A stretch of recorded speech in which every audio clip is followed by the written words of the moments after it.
Við flytjum inn tæplega 60% af því grænmeti sem við borðum en framleiðum aðalega gúrkur, paprikur, salat og tómata.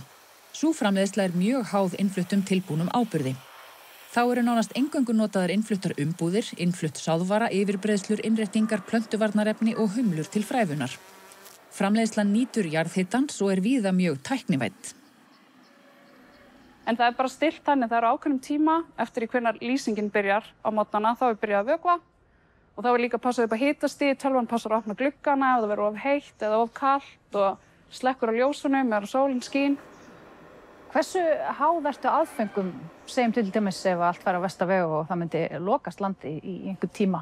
Hversu háð ertu innflutningi á einhverjum vörum til rekstursins? Ég alveg talsvert háð því, sko. Inni tómatarnir ræktaðir í tilbúnum áburði sem innfluttur alveg og bara fræin, hérna kínakálinni og öll fræin í alla útiræktun, þau öll innflutt og líka bara moldin sem það ræktað upp úr og bara bakkarnir.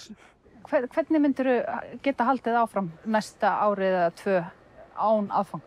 Það náttúrulega ýmislegt til, það náttúrulega til birgðir að hérna á þessu og svo til náttúrulega plöntur sem hægt að taka fræ af og nýta en það náttúrulega, það myndi allt stoppa í einhvern tíma. Já.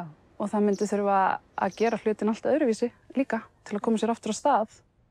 En hvað hægt að skala þetta mikið upp, heldur? Þetta fyrirtæki? Gætirðu framleitt miklu meira á þessu svæði hérna? Já, ég hugsa það sérstaklega í útiræktunni núna og náttúrulega mjög afmarkað tímabil. Sumarið okkar ekki kannski það æskilegasta til að ætla að rækta mjög mikið úti en við höfum eins og svona, kannski 4 mánuði og við getum bætt við okkur einhverja tegundum og magni í flestum tegundum líka.